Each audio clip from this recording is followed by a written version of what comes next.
আমরা সূরা ৩ তাফসীর করতেছিলাম, কারণ এই সূরার ভিতরে অনেক গুরুত্বপূর্ণ একটা মেসেজ দেওয়া হয়েছে। ওই মেসেজটা একবারে শেষ 2 আয়াতে দেওয়া হয়েছে। ইনশাআল্লাহ যদি সুযোগ থাকে আজকে তাফসীরটা শেষ করা হবে, আর না হলে আগামী সপ্তাহ পর্যন্ত টানতে হবে, যেহেতু আজকের সময় কম। আমারই দেরি হয়েছে, সবারই দেরি। দ্বিতীয়ত আবহাওয়া ভালো না, রাস্তায় গাড়ি পাওয়া মুশকিল হয়ে গেছে। হেঁটে আসছে অনেক দূর, পরে একজন মোটরসাইকেল নিয়ে টান দিয়ে গেছে। তো ইনশাআল্লাহ চেষ্টা করব সংক্ষিপ্ত আকারে শেষ করে দেওয়ার, আর না হলে আগামী সপ্তাহে ইনশাআল্লাহ আমরা এটা চালাব। আমরা আলোচনা করতেছিলাম লাকাদ খালাকনাল ইনসানা ফি আহসানি তাকওয়িম। আল্লাহ তাআলা মানব জাতিকে সুন্দর অবয়বে সৃষ্টি করেছেন। এই সুন্দর অবয়বে সৃষ্টি করার কারণ কি? আল্লাহ তাআলা চাইলে যে কোনো আকৃতি দিতে পারতেন। ওই কারণেই আল্লাহ তাআলা বলছেন যে ফি আইয়ি সূরাতিম মা শাআ রাক্কাবাক, যে আল্লাহ তোমাকে সৃষ্টি করার পরে সুষম সুবিন্যস্ত অঙ্গ প্রত্যঙ্গ দেওয়ার পরে এরপরে তার ইচ্ছা অনুযায়ী তোমার আকৃতি দিছে, তার ইচ্ছা অনুযায়ী। এখন তার ইচ্ছা কেমন হয়েছে, যেটা আল্লাহ তাআলা পরে বলতেছেন সাওয়ারাকুম ফা আহসানা সুওয়ারাকুম, যে আল্লাহ তোমার গঠনাকৃতি দিছেন তার ইচ্ছা অনুযায়ী। তবে নর্মাল কোনো গঠনাকৃতি দেয় নাই, বরং সব থেকে সুন্দর, সাধারণ সুন্দর না, শুধু সুন্দর না, সব থেকে সুন্দর। ফা আহসানা সুওয়ারাকুম, তোমার গঠনকে সব থেকে সুন্দর বানাইছে। মানুষের অস্তিত্বই ছিল না, একটা সময় ছিল মানুষ অস্তিত্বহীন ছিল। সূরাতুদ দাহরের একেবারে প্রথম আয়াত, হাল আতা আলাল ইনসানি হিনুম মিনাদ দাহরি লাম ইয়াকুন শাইআম মাযকুরা। একটা সময় গেছে যখন মানুষ অস্তিত্বহীন ছিল, উল্লেখযোগ্য কোনো বিষয় ছিল না, আলোচনার বস্তু ছিল না। এটা 2টা উদ্দেশ্য হতে পারে। এক হলো আদম আলাইহিসসালাতু ওয়াসসালাম, আল্লাহ তাআলা তাকে পুতুল করে বানাইলেন মাটি দিয়ে। প্রায় 40 বছর এভাবে মূর্তি অবস্থায় ছিল, উল্লেখযোগ্য কোনো বিষয় ছিল না, এটা কোনো মূল্যবান জিনিস না। এই অংশকে বলা হয়েছে হিনুম মিনাদ দাহর। জামানের একটা সময় এমন গেছে মানুষের উপরে যখন মানুষ আলোচনার বস্তুই ছিল না, কারণ এখন অস্তিত্বে আসে নাই। আরেকটা সময় হলো মায়ের পেটে যখন সন্তান চলে আসে, ভ্রূণ চলে যায়, তো তৈরি হচ্ছে, মা প্রস্তুত, বাবা প্রস্তুত, দুনিয়ার মানুষ ওদিকে কোনো ভ্রুক্ষেপ নেই। কি আসবে না আসবে, কি হবে না হবে আল্লাহই জানে। তো আল্লাহ তাআলা বলে দিলেন তুমি তো অস্তিত্বহীন ছিলা, এরপরে অস্তিত্বে আনলাম কি করে? অপর এক আয়াতে বলতেছেন ইয়া আইয়ুহাল ইনসানু ইন কুনতুম ফি রাইবিম মিনাল বাস। কে মানব জাতি, পুনরুত্থান নিয়ে তোমরা সংশয় করো। আমাদের আলোচনার ঠিক শেষ মেসেজটা আসবে এই বিষয় নিয়ে, যে পুনরুত্থান, আবারও বাঁচতে হবে, উঠতে হবে, আল্লাহর সামনে দাঁড়াইতে হবে। তো এই মাটি সর্বস্ব শরীরটা যখন মাটির উপরে সঁপে দেওয়া হবে, তো মাটি এটাকে খেয়ে সম্পূর্ণ নিঃশেষ করে ফেলবে। কবরের আযাবের উপরে আমি আলোচনা করেছিলাম যে কিভাবে কবর আমাদেরকে নিঃশেষ করে, আর আমরা কিভাবে কবরের আযাব ভোগ করি, এ সম্পর্কে বিস্তারিত আলোচনা আমি করেছি। তো আল্লাহ বলতেছেন ইন কুনতুম ফি রাইবিম মিনাল বাস, এই পুনরুত্থান, আমি যে তোমাদেরকে আবারও জীবিত করব, এই ব্যাপারে যদি তোমাদের সন্দেহ থাকে তো আমার কুদরতটা আগে বোঝো, যে আমি তোমাকে বানাইছি কেমনে। আমি যে তোমাকে দুনিয়াতে আনলাম, এখন যে মানুষ হয়ে তুমি খুব বুক ফুলাইয়া হাঁটো যে আমি কিছু একখান, আগে তোমার অস্তিত্বটা খেয়াল করো, তুমি কোথা থেকে আসছো। আল্লাহ তাআলা পুনরুত্থানকে বুঝাইতেছেন আমার জন্ম দিয়ে, আমার সৃষ্টি দিয়ে। কিভাবে? ফাইন্না খালাকনাকুম মিন তুরাব, আমি তোমাদেরকে তো বানাইছি মাটি থেকে। কি থেকে? মাটি থেকে বানাইলাম। সুম্মা মিন নুতফা, এরপরে শুক্রবিন্দু। সুম্মা মিন আলাকা, এরপরে জমাট রক্ত। সুম্মা মিন মুজগা, এরপরে জমাট মাংস। মায়ের গর্ভের অবস্থাটা খেয়াল করেন। বাবার থেকে নুতফা যায়, শুক্রবিন্দু যায়, ওটা আস্তে আস্তে রক্তের দলায় পরিণত হয়, সেটাই আবার মাংসের দলায় পরিণত হয়। ওই মাংসের দলা আস্তে আস্তে আস্তে আস্তে বিকাশ ঘটে, ঘটতে ঘটতে ওই যে ফাসাওয়া ফাআদালাক, ফাসাওয়াকা ফাআদালাক, সুষম করলাম, পরিমিত করলাম, ওই পেটের ভিতরে আল্লাহ তাআলা করতেছেন। এখন তোমার সৃষ্টি মাটি থেকে। এই মাটির সৃষ্টি আবার দুই প্রকারের বুঝতে হবে, খুব ভালো করে খেয়াল করবেন। এক, আদম আলাইহিসসালাতু ওয়াসসালাম মাটির সৃষ্টি। আদম আলাইহিসসালাতু ওয়াসসালাম কি সৃষ্টি? মাটির সৃষ্টি। সুতরাং ফাইন্না খালাকনাকুম মিন তুরাব, আমি তোমাদেরকে কি থেকে? মাটি থেকে সৃষ্টি করছি, কারণ বাবা মাটি, তো আমরা সব সেই সূত্রে মাটি, তাই তো? বাবা মা। আর একটা হলো আমরা প্রত্যেকেই আলাদা আলাদা মাটির থেকে তৈরি। হুজুর কেমনে? আল্লাহ তাআলা বললেন খালাকনাকুম মিন তুরাব সুম্মা মিন নুতফাতিন সুম্মা মিন আলাকাতিন সুম্মা মিন মুজগা, যে তোমাদেরকে মাটি থেকে বানাইলাম, এরপরে নুতফা, এরপরে জমাট রক্ত, এরপরে কি? মাংসখণ্ড, মাংসপিণ্ড। যদি এই সিলসিলা আমার দিকে ধরেন, তাহলে আমরা প্রত্যেকেই মাটি থেকে তৈরি। কারণ শুক্রবিন্দু তৈরি হয় আমাদের রক্ত থেকে, রক্ত তৈরি হয় খাবার থেকে, তাই তো? অনেক হজম আছে, কয়েক প্রকারের হজম আছে। এই সব হজম মিলায়া আমাদের খাবার কিছু মলমূত্রতে তৈরি হয়, কিছু আমাদের শরীরে শক্তি যোগায়, কিছু মাংস হয়, কিছু রক্ত হয়। এই রক্তের থেকে আবার কিছু আলাদা হয়ে মাংসের দিকে চলে যায়, কিছু অনেক বিস্তারিত আছে বিষয় নিয়ে, নিজেরা পড়ালেখা করে নেবেন। দেখবেন ওই গুগলে সার্চ দিলে যে হজমের প্রক্রিয়া কি, দেখবেন সুন্দর করে আপনার বিভিন্ন প্রতিবেদন আসবে পত্রিকার, বড় বড় ডাক্তারদের, যে কত রকম কী হয় আপনার প্রক্রিয়া হয়, হজমের প্রক্রিয়া। এবং সেখান থেকে কি তৈরি হয়? রক্ত তৈরি হয়।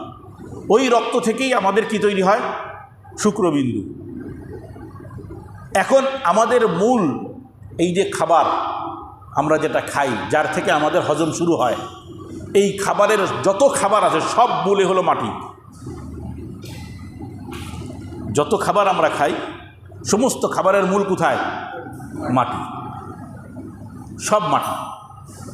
ওই মাটির থেকে আসা খাবার যা প্রক্রিয়াজাত হয়ে আমার শরীরের ভিতরে আস্তে আস্তে আস্তে আস্তে কিছু মলমূত্র হয়, কিছু রক্ত হয়, কিছু মাংস হয়, বিভিন্ন প্রকারের কিছু চর্বি হয়।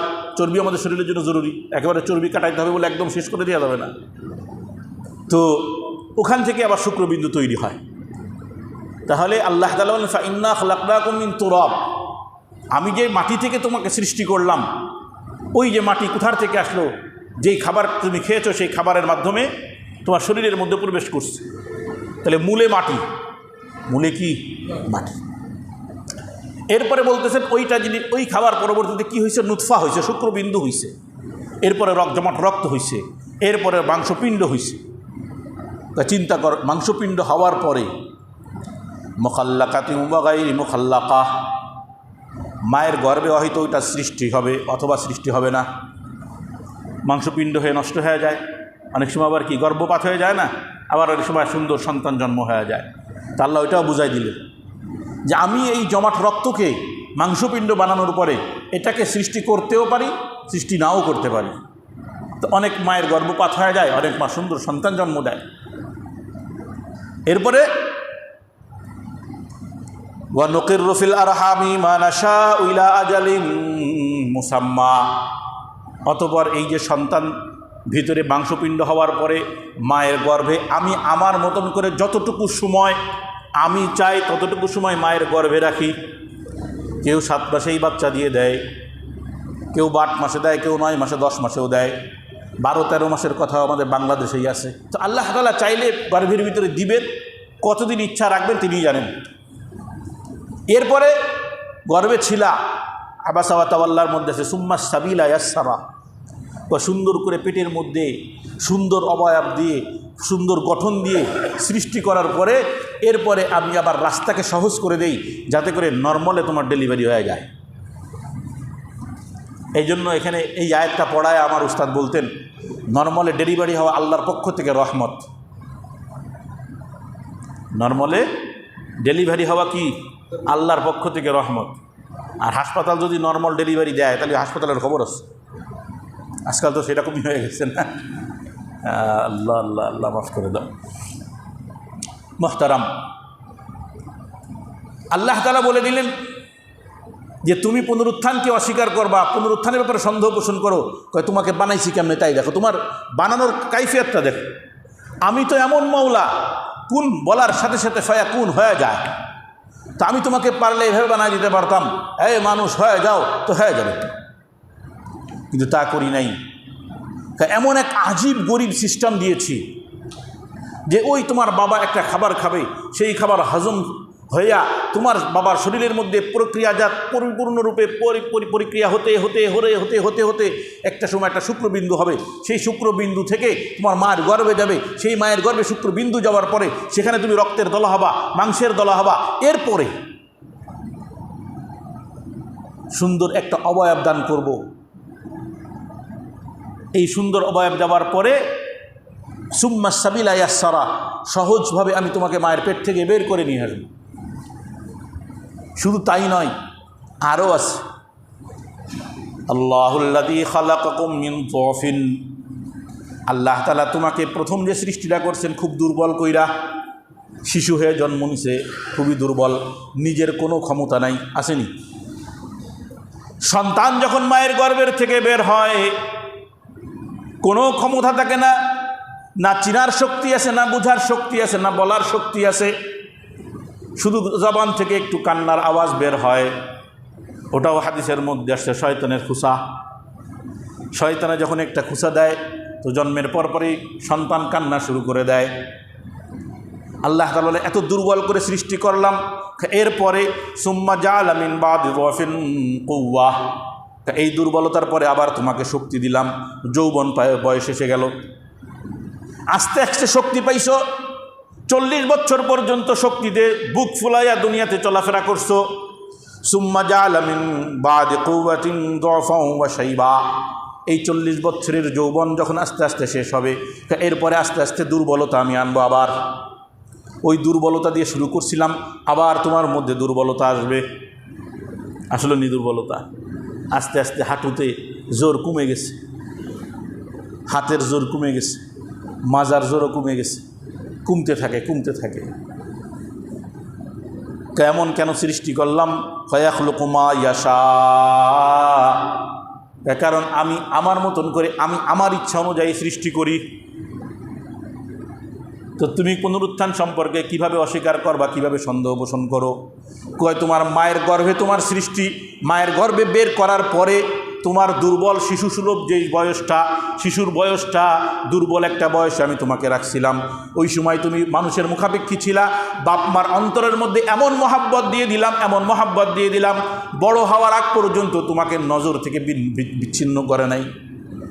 কোনো ক্ষমতা ছিল না হাঁটার, বসার, খাবার।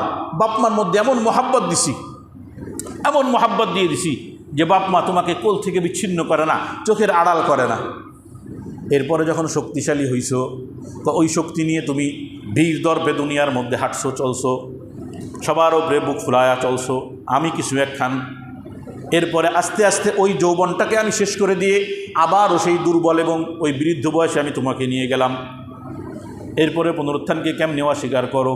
তো এত কিছুর পরেও আমি তোমাকে সৃষ্টি করেছি কেন? কেন সৃষ্টি করলাম? এত সুন্দর কেন দিলাম? ওয়াল্লাহু আখরাজাকুম মিন বুতুনি উম্মাহাতিকুম, আল্লাহ তো এমন এক সত্তা যে তোমাকে মায়ের পেট থেকে বের করছেন, দুর্বল করে বের করছেন, যেটা আগের আয়াতগুলোতে বোঝা যায়। এত দুর্বল যে আমার নিজের কোনো ক্ষমতা ছিল না কিছু করার, না বলার, না খাওয়ার, না চিনার। আল্লাহ তাআলা বলেন লা তা'লামুনা শাইআ, মায়ের পেট থেকে যখন বের হইছো দুনিয়ার কিছুই তুমি জানো না, বুঝো না। ওয়া জাআলা লাকুমুস সামআ ওয়াল আবসারা ওয়াল আফইদা, চক্ষু দিলাম, কান দিলাম, একটা দিল দিলাম, হৃদয় দিলাম। কেন দিলাম? কলা আল্লাকুম তাশকুরুন, কয় যাতে আল্লাহর গোলাম হইতে পারো। কয়দিন আগে শুকরিয়া নিয়ে আলোচনা করলাম না? যাতে করে গোলাম হইতে পারো। চোখ কেন দিলাম? আল্লাহর মাখলুক দেখো। কান কেন দিলাম? আল্লাহর বাণী শুনো। জবান কেন দিলাম? আল্লাহর জিকির করো। দিল কেন দিলাম? হক বাতিলের পার্থক্য যেন করতে পারো। লাআল্লাকুম তাশকুরুন। এত সুন্দর করে সৃষ্টি করে, এত সুন্দর করে সৃষ্টি করলাম। এখন দেখেন, ওই যে বললাম একটু আগে, আর প্রথম আগের আয়াতটায়, যে ওই যৌবন বয়সটাকে সুন্দর করে শক্তিশালী করার পরে, এরপরে যখন সব থেকে সুন্দর অবয়বের মানুষের সৃষ্টি, আল্লাহ বলেন সুম্মা রাদাদনাহু আসফালা সাফিলিন লাকাদ খালাকনাল ইনসানা ফি আহসানি তাকওয়িম। সুন্দর অবয়বে মানব জাতিকে আমি সৃষ্টি করলাম। কত সুন্দর, কত সুন্দর। আহসান, এর থেকে সুন্দর আর কিছু নাই। কোনো মাখলুক মানুষ থেকে সুন্দর নাই। মানুষ এত সুন্দর যে এই সুন্দরের পায়ে হুজুর আমরা এত সুন্দর, তা আবার মেকআপও লাগে, তাই না? আবার নাপিত লাগে চুল কাটতে। সুন্দর এমন এক জিনিস, সুন্দরকে সুন্দর রাখতে হয়। সুন্দরকে কি করে? সুন্দর এমন এক জিনিস যে সুন্দরকে সুন্দর রাখতে হয়। অসুন্দরকে কেউ সুন্দর করে না, করেনি। যে জিনিসটা সুন্দর হবে ওই জিনিসকে সাজায়। তো মানুষ যেহেতু সুন্দর, এই জন্য মানুষ নিজেকে সাজায়। এই যে চুল কত সুন্দর করে কাটতে হয়। সেলুনে গেলে দেখবেন, একটা ভালো বড় সেলুনে গেলে দেখবেন আপনার একটা খুলে দেবে ক্যাটালগ, কোন স্টাইলে কাটবেন দেখেন। তো এখন এক একজন এক এক রকম সৌন্দর্য বাইসা নেয়। কেউ নেইমারের সৌন্দর্য নেয়, কেউ মেসির সৌন্দর্য নেয়, তাই না? এরকমই তো। কেউ কোনো নায়কের সৌন্দর্য নেয়। আল্লাহ আল্লাহ আল্লাহ আল্লাহ। এই সৌন্দর্যকে আমরা আমাদের মতন করে এইবার বানাই। কেন বানাই? আমি সুন্দর বলেই তো, আমি সুন্দর বলেই তো। যেহেতু সুন্দর অবয়ব আমার, তা আয়নার সামনে যখন বান্দা দাঁড়াবা তখন দোয়া করবা কি? আল্লাহুম্মা আহসানতা খালকি, আল্লাহ আপনি আমার চেহারা অবয়ব সুন্দর করে দিয়েছেন। ফাহাসসিন খুলুকি, তো এই অবয়বের মতন আমার চরিত্রটাকেও সুন্দর করে দেন। কি সুন্দর দোয়া শেখাইছেন আমার হাবিব।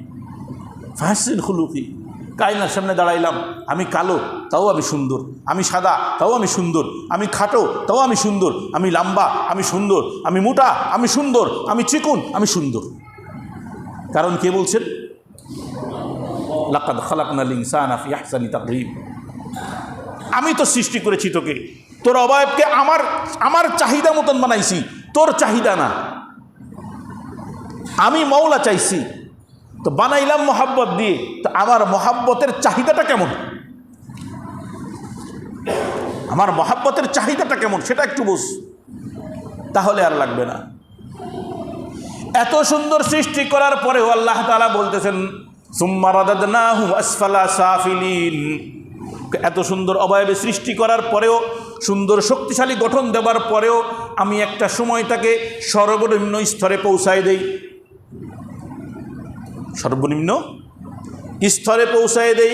ইল্লাল্লাযীনা আমানু ওয়া আমিলুস সালিহাত, তবে যারা নেক আমল করে এবং ঈমান রাখে তাদের বিষয়টা ভিন্ন। এই সর্বনিম্ন স্তর কি? সুন্দর অবয়ব বানাইল, বর্ণনা দিলাম একেবারে শুক্রবিন্দু থেকে নিয়ে আমার সৃষ্টি পর্যন্ত, মায়ের পেট থেকে বের হওয়া পর্যন্ত। এর পরের অবস্থাও আল্লাহ তাআলা বর্ণনা দিলেন। দেওয়ার পরে বলতেছেন যে দুনিয়ায় তোকে সুন্দর অবয়বে বানাইলাম, বানায় পাঠাইলাম, পাঠানোর পরে একেবারে সর্বনিম্ন স্তরে তোরে আমি পৌঁছায় দিই। দুই অবস্থা। সর্বনিম্ন স্তরের কয় অবস্থা? দুই অবস্থা। এক হলো যে তোমাকে আরজালে অমর, একেবারে শক্তিহীন এক বয়সে পৌঁছায় দেই, যখন আর ইবাদত করা তোমার পক্ষে সম্ভব না। লাআল্লাকুম তাশকুরুন, যাতে তুমি শুকরিয়া আদায় করতে পারো। চোখ দিলাম, কান দিলাম, মুখ দিলাম, দিল দিলাম, কেন? লাআল্লাকুম তাশকুরুন, যাতে শুকরিয়া আদায় করতে পারো। তো একটা সময় আসবে যখন আর নামাজে সোজা হয়ে দাঁড়াইতে পারবা না, আসেনি? একটা সময় আসবে সেজদা আর সহিভাবে দিতে পারবা না। রুকুটাও আর কাত হয়ে দিতে পারবা না, শুধু মাথা দিয়ে ইশারা করা লাগবে। কিছুদিন পরে এমন হবে বিছানায় পড়ে যাবা, মাথা দিয়েও আর ইশারা করা সম্ভব হবে না। তখন কি হবে? তখন কি হবে? ভালো করে বুঝেন আমার কথাটা। তখন আমাদের কি হবে? আল্লাহর হাবিব বলেন, ইদা মারিদাল ইনসান ওয়া সাফারা, বান্দা যখন অসুস্থ হয়ে পড়ে, মাজুর হয়ে যায় অথবা মুসাফির হয়ে যায়, কুতিবা লাহু মিসলু মা কানা ইয়ামিলু মুকিমান সহিহা, তো ওই সুস্থ অবস্থায় অথবা মুকিম অবস্থায় সে যে জিন্দেগিতে যেমন আমল করত, ওই আমলের নেকি ওই অবস্থায় তার চলতে থাকে। যৌবন বয়সে 5 ওয়াক্ত নামাজ কখনো ছাড়ে নাই, যৌবন বয়সে আল্লাহর জিকির কখনো ছাড়ে নাই, রমজানের রোজা ছাড়ে নাই, সদকা দিয়া ছাড়ে নাই, কোনো আমল তার থেকে ছোটে নাই। আল্লাহর হাবিব বলেন, সুম্মা রাদাদনাহু আসফালা সাফিলিন, অর্থ হলো যে ওই যে সুন্দর অভাবে সৃষ্টি করার পরে যখন আল্লাহর ইবাদত বন্দেগী করতে করতে একটা সময় চলে আসে নিম্ন বয়সের একেবারে সর্বনিম্ন স্তর, আর হায়াত তেমন নাই, শরীরের মধ্যে কোনো জোর নাই, এই অবস্থায় তার সমস্ত আমলগুলো বন্ধ হয়ে যায়। সব আমল বন্ধ হয়ে যায় না? প্যারালাইসিসের রুগী অথবা একেবারে বৃদ্ধ বয়সে বিছানায় পড়ে যাওয়া রুগীগুলো অবস্থা কি হয়ে যায়? একটা সময় রাত জায়গা তাহাজ্জুদ পড়ছে, তেলাওয়াত করছে, এখন আর উঠতে পারে না। আল্লাহ তাআলা বলে দিলেন, ইল্লাল্লাযীনা আমানু ওয়া আমিলুস সালিহাত, কাহা সর্বনিম্ন স্তরে বান্দা চলে যাবে, আর আমল করতে পারবে না, তবে ওই বান্দার মধ্য থেকে যারা ঈমান রাখে এবং নেক আমল করে, ঈমান রাখে এবং নেক আমল করে, আল্লাহ কয় তাদেরকে আমি সর্বনিম্ন স্তরে পৌঁছাই না। যদিও বান্দা বিছানায় শুয়ে থাকে, যদিও বান্দা খাটে পড়ে থাকবে, নড়াচড়ার কোনো শক্তি নাই, যৌবন বয়সে যেই নামাজ পড়তো, যৌবন বয়সে যেই জিকির করতো, যৌবন বয়সে যেই তেলাওয়াত করতো, যৌবন বয়সে যেই রোজা রাখতো, যৌবন বয়সে বান্দার উপকার করতো, দান সদকা করতো, আমার মাওলা বলেন বিছানায় শুইয়া শুইয়া বান্দা ওই নেকিগুলো পাইতে থাকবে। ইল্লাল্লাযীনা আমানু ওয়া আমিলুস সালিহাত, সর্বনিম্ন স্তরে নিয়ে যাব, আর আমল করার শক্তি নাই। আল্লাহ কয় তো ভয় নাই, যদি ঈমান রাখো আর পুরা জিন্দেগি নেক আমল করতে পারো। রাজুলুন শাবুন নাশা ফি ইবাদাতিল্লাহ, এই এমন যুবক যে তার যৌবনকে আল্লাহর ইবাদতে কাটাই দিছে। আল্লাহ তাআলা যৌবন বয়সে বান্দারে ডাকে, বান্দা আয়না আমার দরবারে, আয়না আমার কুদরতি পায়ের উপরে কপাল ঠেকা। আর আমরা বসে থাকি এই বয়সে কি আর মসজিদে যাওয়ার সময় বাবারে আর দাদারে চিল্লায়, এই বাসায় বসে জ্বালায়ও না, মসজিদে যাও। জ্বালাতন আর বাড়ি করো না, দাদা এখন বাড়িতে জ্বালায়। বয়স্ক হয়ে গেলে চিল্লা পাল্লা করলে বাচ্চারা কত রাগ হয় অনেক সময় দাদাদের, এই এত চিল্লাস না, সর বেরো ঘরের তো সর, তুমি মসজিদে যাও, আমাকে জ্বালায়ও না, মসজিদে ইমাম সাহেবের জ্বালাও। হায় হায় হায় হায়। সাহাবা একরাম রসুলের পরবর্তী জিন্দিগিতে অনেক সাহাবা একরাম বাসায় আলাদা নামাজ পড়তেন জামাতের সাথে ছেলেদেরকে নিয়ে। বয়স হয়ে গেছে অথবা অন্ধ হয়ে গেছে। আমাদের অবস্থা উল্টা, কিন্তু যৌবন বয়সটা তারা মসজিদে নববীতে কাটাইছেন, রসুলের পিছনে কাটাইছেন। বয়স হয়ে যাওয়ার পরে ছাড় দেওয়া হয়েছে, স্বয়ং ইসলাম ছাড় দিছে যে তোমার জন্য এখন জামাত ওয়াজিব না। বয়স হয়ে গেছে, হাঁটতে পারো না, পা ব্যথা, মাজা কুজো হয়ে গেছে, এখন মসজিদে যাইতে গেলে 5 মিনিটের রাস্তা লাগে হলো 1 ঘন্টা। এই সময় আমরা আসি মসজিদে, ঝড় তুফান হইলেও টুকায় টুকায় টুকায় মসজিদে আসে। আমরা প্রশংসা করি, আহা চাচা মিয়া কত কষ্ট করে হলেও কি আসে মসজিদে আসে। আর সাহাবা একরাম যৌবন বয়সে মসজিদে আসতেন, আর যখন মাজুর হয়ে যাইতেন, মসজিদে আসার মতো শক্তি নাই, তো ঘরে এক সন্তানকে রেখে বাকিদেরকে মসজিদে পাঠাইতেন। এক সন্তানকে রেখা বাকিদেরকে মসজিদে পাঠাইতেন। কেন? কারণ ওই একজনকে নিয়ে সে জামাত করবে, যাতে জামাত ফেল না হয়। আল্লাহ হাবিব বলছেন না, তোমরা তোমাদের ঘর বাড়িগুলোর কবর বানায় না। এর অর্থ কি? ঘরের ভিতরে সবসময় আমল রাখা। এই জন্য সাহাবা একরাম ফরজ এখানে পড়তেন, তো ঘরে যায় নফল পড়তেন। আমাদের ফরজ নফল সব এই জায়গায়। আমি যে সেদিন আপনাদের এখানে বলছিলাম কিনা মনে নেই, অনেকে নাম বললেছেন, নাম বলবো না।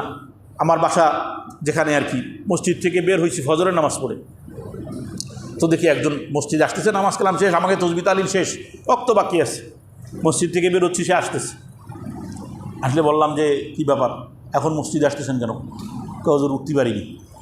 কিন্তু ভালো কথা, বাসায় নামাজ পড়বেন। জামাত ফেল করলে নিশ্চিত যে আমি জামাত ফেল করে ফেলছি নিশ্চিত যদি জানা যায়, তাহলে মসজিদে না আসা। আগের দিন বলছিলাম মনে হয় মশলাটা একদিন, যে নিশ্চিত আমি জামাত ফেল করছি। উদাহরণস্বরূপ 5টায় জামাত, আমার ঘুম ভাঙছে 5:15 অথবা 5:10। তো এটা তো আমরা নিশ্চিত যে জামাত শেষ। এটা এরকম যদি নিশ্চিত হওয়া যায় তাহলে মসজিদে আর না আসা এটা আদব। এটা কি কেন? কারণ আপনি এখন যদি মসজিদে আসেন তো আমরা সবাই দেখব যে এই লোকটা নামাজ পড়ে নাই, নামাজ পড়তে পারে নাই। এটা একটা তোহমত, দোষ। এটা একটা কি দোষ? দোষ, মুসলমানের দোষ, যে মুসলমান সময় মতন নামাজ পড়তে পারে না, এটা মুসলমানের একটা দোষ। তো দোষ হয়ে গেলে দোষকে ঢেকে রাখা, দোষ কি রাখা? ঢেকে রাখা। তো এই জন্য জামাত ছুটে গেলে, যে নিশ্চিত জামাত ছুটে গেছে, একটা হলো যে না আমি শেষ বৈঠক হলেও পাবো, তাহলে আসতে পারেন। ওটা নিয়ে কী হবে? একজন বসতেছে, মশলাগুলো বুঝেন, আগামী সপ্তাহ শুরু দেওয়ার মশলাটা বুঝাই দেই। আপনি বুঝলেন যে আমি যদি এখন দৌড়ায়া যাই তো শেষ বৈঠক হলেও পাবো, তাহলে দৌড় লাগান। বুঝেন? কিন্তু দৌড়াইতে হবে, মসজিদের দিকে আসতে হবে। এই অবস্থায় যদি আপনি জামাত ফেল করেন, আল্লাহ তাআলা জামাতের নেকি আপনাকে দিয়ে দিবে। হাদিসের কথা, হাদিসের কথা। আর একটা হলো যে নিশ্চিত আমি জামাতের টাইম শেষ, আর জামাত আমি পাবো না। তো এই অবস্থায় মসজিদে না আসা, কারণ মুসল্লিরা যারা থাকবে তারা দেখবে যে আপনি নামাজ পড়েন নাই, ওই যে বাইরে নামাজ পড়তেছেন বা এখন ঢুকতেছেন মসজিদে, আপনি নামাজ জামাত পান নাই। এটা একটা দোষ। এই দোষটা যাতে প্রকাশ না পায়, ইসলাম বলে বাসায় নামাজ পড়ো। জামাত যখন ফেল হয়ে গেছে তখন বাসায় নামাজ পড়ে নাও। সম্ভব হলে বাচ্চাদেরকে উঠায় জামাত করে নাও, যাতে জামাত ফেল না হয়। এখন আমি তারা যখন জিজ্ঞাসা করলাম যে এখন আসছেন কেন? জামাত পাই নাই, উঠতে পারি নাই। বললাম ঠিক আছে, তো বাসায় পড়ে নেবেন, আসছেন কেন? তো বলছে যে বাসায় নামাজের জায়গা নাই, ঘরের ভিতরে নামাজের কি নাই, জায়গা নাই। তো আমার আহলিয়া তো তালিম করায়, আশপাশের মহিলাদেরকে চিনি। তা আমি বললাম অমুকের বউরে জিজ্ঞাসা করবা, বাসায় নামাজের জায়গা নাই, সে নামাজ পড়ে কোথায়? তালিম যখন করায় তখন সে শিক্ষিকা, সে মুআল্লিমা, তার দায়িত্ব শিক্ষা দেওয়া। তো বলছে আমরা পড়ি ঘরের কোনায়। আসলে কথা হলো ঘরের মধ্যে এমন কোনো জায়গা বা পরিবেশ রাখে নাই যেখানে নামাজ পড়া যায়। এই জন্য সে নামাজ পড়ে, বাস্তবে সে নামাজ পড়ে, কিন্তু দৌড়ায় আসে মসজিদে। জামাত না পাইলে মসজিদে আসে, ভালো, তার নামাজের আগ্রহ আছে। কিন্তু ঘরে নামাজের স্থান রাখা, ঘরে কেন নামাজের স্থান রাখবেন? আপনার পরিবার তো পড়বেই। আপনার ছোট্ট যে বাচ্চাটা ঘরের ভিতরে আছে, সেই বাচ্চাটা যখন দেখবে আব্বু মসজিদ থেকে এসে বাসায় নামাজ পড়তেছে, তো দেখবেন আপনার পিছনে দাঁড়ায় গেছে। পড়তে পারুক আর না পারুক, শরীরে প্যান্ট থাকুক আর না থাকুক, দাঁড়ায় যাবে। দিন শিক্ষা, আমি আগে একদিন বললাম, দিন শিক্ষাটা পড়ালেখার মাধ্যমে শুধু আসে না, ওটা তো পরিপূর্ণতা পাবে পড়ালেখার মাধ্যমে, কোরআন সুন্নাহ পড়ালেখার মাধ্যমে। দিনের মূল শিক্ষাটা শুরু হবে বাপ মায়ের কোল থেকে। আপনি নামাজ পড়েন তো আপনার সন্তানও নামাজ পড়বে, বলা লাগবে না যে নামাজে দাঁড়াও, অটোমেটিক পড়া শুরু হয়ে যাবে। সে জানে আমার বাড়ির পরিবেশটা এমন, ঘরের পরিবেশটা এমন। পুরা জিন্দেগি, খেয়াল করবেন আমার কথা, পুরা জিন্দেগি আপনার সন্তান যখন আপনার ঘরে নামাজ পড়বে, আপনার দেখা দেখি দিনের উপরে চলবে, সেই ছেলেটা যখন স্কুলে যাবে তখন ওই ফালতু ছেলে পেলে যারা, নষ্ট ছেলে পেলে যারা, এদের সাথে মিশে নষ্ট হবে না ইনশাআল্লাহ। কেন? রক্তের মধ্যে নামাজ ঢুকে গেছে, রক্তের মধ্যে রোজা ঢুকে গেছে, রক্তের মধ্যে দিন ঢুকে গেছে, রক্তের মধ্যে কোরআন ঢুকে গেছে। কারণ মা কোরআন পারে, বাবা কোরআন পড়ে, মা নামাজ পড়ে, বাবা নামাজ পড়ে। ঘরের মধ্যে যখন দিন থাকে, বাহিরের বদ্দিনী পরিবেশ সন্তানের উপরে তেমন একটা প্রভাব ফেলে না, ইল্লা মাশাআল্লাহ। একটা দুইটা ভিন্ন কথা, এটা অভিজ্ঞতা আমার না, বড়দের, বড়দের অভিজ্ঞতা। আশরাফ আলী থানভী রহমাতুল্লাহ আলাইহি বলতেন, তোমার ছেলেরা ডাক্তার বানাও, তোমার ছেলের ইঞ্জিনিয়ার বানাও। আমি বলছি কয়েকবার মসজিদের কথা, ইঞ্জিনিয়ার বানাও, দুনিয়ার যে শিক্ষা দিতে চাও দাও, কিন্তু শুরুতেই তাকে কোরআন দিয়ে দাও। কি দিয়ে দাও? কোরআন। কোরআন কোরআন শিখায় দাও। যেই সিনার ভিতরে একবার কোরআন ঢুকে গেছে, ওই সিনা কখনো নাস্তিক হবে না, বেঈমান হবে না। যে পরিবেশেই থাকুক না কেন, বিশাল ইউনিভার্সিটিতে পড়ে, শিক্ষক এক একটা নাস্তিক, ইসলামের উপরে এমন এমন প্রশ্ন ছড়ে, সে জানে না ইসলাম সম্পর্কে তেমন জ্ঞান, কিন্তু দিলের ভিতরে কি আছে? কোরআন আছে। দিলের ভিতরে কি আছে? কোরআন আছে। তো ওই কোরআনের ওসিলায় ওই দিলের উপরে কখনো ওই কুফুরির অন্ধকার পড়বে না, কারণ কোরআনের নূর শক্তিশালী। কোরআনের নূর কি? কোরআনের নূর সবসময় শক্তিশালী। যেই সিনার ভিতরে কোরআন থাকবে ওই সিনার ভিতরে কোনোভাবেই কুফরি যাবে না। কখনো যদি পর্দা পড়েও যায়, কখনো যদি পর্দা পড়েও যায়, ওই পর্দা চিরে একসময় ইমানের আলো বের হবেই হবে। আশরাফ আলী থানভী রহমতুল্লাহ বলেন এটা অভিজ্ঞতা। উনি বলেন এটা অভিজ্ঞতা। আগে কোরআন দাও, এরপরে যা শিক্ষা দিতে মন চায়, হালাল শিক্ষা আর কি, যা শিক্ষা দিতে মন চায়, বিশাল ডাক্তার বানাও, ইঞ্জিনিয়ার বানাও, ব্যবসায়ী বানাও, কোনো সমস্যা নেই। তো কোরআন ঢুকায় দাও। কোরআনটা কীভাবে ঢুকবে? আগে আপনার মধ্যে কোরআন থাকতে হবে। আমাদের ছেলেপেলেরা যারা অধিকাংশ ঝরে পড়ে, আমাদের ছাত্রদের মধ্যে যারা অধিকাংশ ঝরে পড়ে, এদের বাপ মা হাতে বাইন্দে দিয়ে যায়, গামছাতে বাইন্দে নিয়ে আসে, মাঝে মধ্যে ভ্যানে করে উঠায়, হুজুর রাখতেই হবে। আর অনেক মাদ্রাসা তো বন্ধ, গেট লাগাই দিলে হয়ে যায়। আর সাজিরা মাদ্রাসা তো আর ওই রকম না, খোলা। ছেলে একটা সুযোগ পাইলেই তো থাকে। নামাজ এক অক্ত মনে করে রুমই আটকাই দিলাম, নামাজের টাইম তো শেষ, এই বিল্ডিংয়ে তো ওই বিল্ডিং আসা লাগে, ওই সময় হারাই যায়। তো অধিকাংশ ছেলেপেলের আমরা যতটুকু খবর নিয়ে দেখি যে মূল তার ফ্যামিলিতে দিনদারি নাই।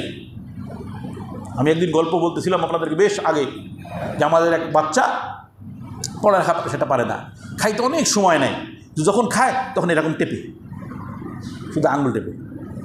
আমি বুঝি নাই তখন, আমি তো মাঝে মধ্যে বাড়ি দিই, এই নামাজের সময় গেছে 1 মিনিট আছে, তুই এখনও খাচ্ছিস। ও সে খাবার থেকে দৌড় মারে নামাজ, আবার এসে খায়, তো টুকায় টুকায় খায়। এখন আমার একদিন এক উস্তাদ বলতেছে, তোদের হাতের দিক খেয়াল করবে না, বাম হাতে শুধু টেপে। আমি কেন টেপে কেন? তা আমি একদিন খেয়াল করলাম, আসলেই তো ওই এরকম খাইতে বসে এরকম এরকম করে, এরা ব্যায়াম করে, এরা ব্যায়াম করে। কেন? ওর মূল সমস্যাটা হলো ছোটোকালের থেকে ওর খাওয়ানো অভ্যাস করছে টেলিভিশন দেখায়।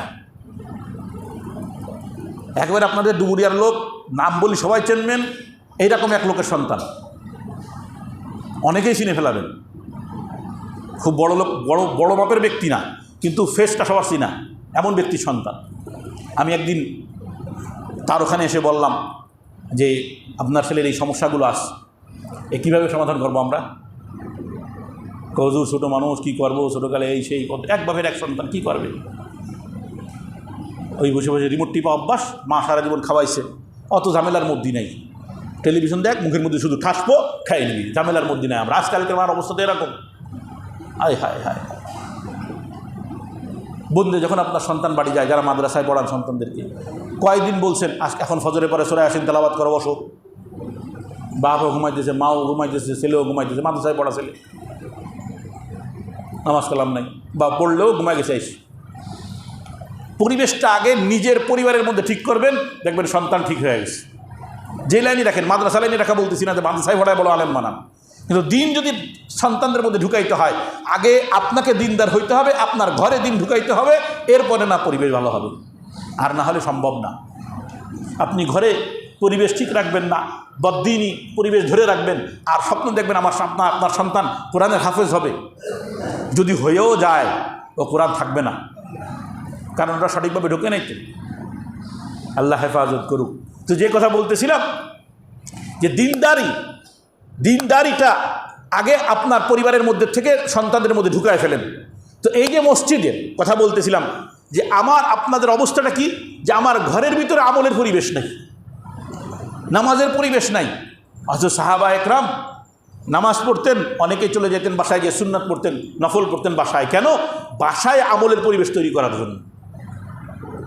তো এই পরিবেশটা যখন তৈরি হবে, তখন আপনার সন্তান যৌবন বয়সেও নামাজি হবে, আপনার সন্তান যুবক বয়সেও নামাজি হবে, কোরআনওয়ালা হবে, কলেজে পড়ুক, ইউনিভার্সিটিতে পড়ুক, কিন্তু ঠিকই নামাজের সময় দৌড়ায়, যখন আজান হবে সব থেকে মসজিদে দৌড়ায়, সব থেকে মসজিদে দৌড়ায়।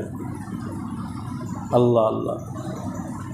এই জন্য যখন এই যৌবন বয়সটাকে দিনদার বানায় দিতে পারবেন সন্তানের, ওই বয়স্ক অবস্থায় যখন আমলের ঘাটতি এসে যাবে, মাজার কারণে, পায়ের কারণে, সময়ের কারণে, আর যখন ওই আমল করতে পারবে না, তখন আল্লাহ তাআলা বললেন ইল্লাল্লাযীনা আমানু ওয়া আমিলুস সালিহাত, কয় যারা আগের থেকে ঈমান রাখছে আর নেক আমল করছে, কয় তাদেরকে আমি সর্বনিম্ন স্তরে বৃদ্ধ বয়সে পৌঁছাই দেওয়ার পরেও তার ওই যৌবন বয়সের আমল অনুযায়ী তার জীবনে এই আমল চলতে থাকবে। আমার হাবিবও তাই বলে দিলেন, ইদা মারিদাল ইনসান আও সাফারা, যখনই সে সফর করবে বা অসুস্থ হয়ে পড়বে, ওই সুস্থ অবস্থায় সে যে আমলগুলো করতো ওই অসুস্থ অবস্থায় সেই আমলের সব চলতে থাকবে। কত বড় একটা পুরস্কার না? কিন্তু আমাদের অবস্থা হয়ে গেছে উল্টা, যে আমরা বুড়া বয়সে কষ্ট করে হলেও মসজিদে দৌড়ায় চলে আসবো, আর যৌবন বয়সে ওই লোকটারই নাতি অথবা ছেলেরা যদি জিজ্ঞেস করা হয় ছেলে কোথায়, শয়তান ওঠে না, শয়তান ঘুমিতে কী করে না, ওঠে না, ওদের বুঝায় পারি না। কেন বুঝাবেন কেন? সন্তানকে তো দিনের জন্য বোঝানোর দরকারই নাই। ও তো ছোটোকালের থেকেই আপনার ঘরে বসবে, নামাজি হতে হয়, কোরআন পড়তে হয়, সুন্দর লেবাস পড়তে হয়, দাড়ি রাখতে হয়, জিকির করতে হয়, ও তো আপনার থেকে শিখে যাবে। তাহলে বোঝা গেল ঘরের ভিতর ওই পরিবেশ নাই যে সন্তানকে আপনার আবার নতুন করে বোঝানো লাগে, তাহলে সেই পরিবেশ আর নাই। আল্লাহ তাআলা সবাইকে দ্বীনের জন্য কবুল করুক। সুম্মা রাদাদনাহু আসফালা সাফিলিনের দ্বিতীয় ব্যাখ্যা, এটা একটা ব্যাখ্যা গেল। দ্বিতীয় ব্যাখ্যা ইনশাআল্লাহ আগামী সপ্তাহে। সময় শেষ হয়ে গেছে, আবহাওয়া ভালো না, আবার বৃষ্টি শুরু হলে সবাই আটকে যাবে। আমারও আস্তে আজকে দেরি হয়ে গেছে, রাস্তায় কোনো গাড়ি নেই, কিছু নেই, দাঁড়াইছিলাম অনেকক্ষণ, এবার হাঁটা শুরু করছি। আল্লাহ তাআলা তৌফিক দান করুক। আখিরু দাওয়ানা আনিল হামদুলিল্লাহি রাব্বিল আলামিন।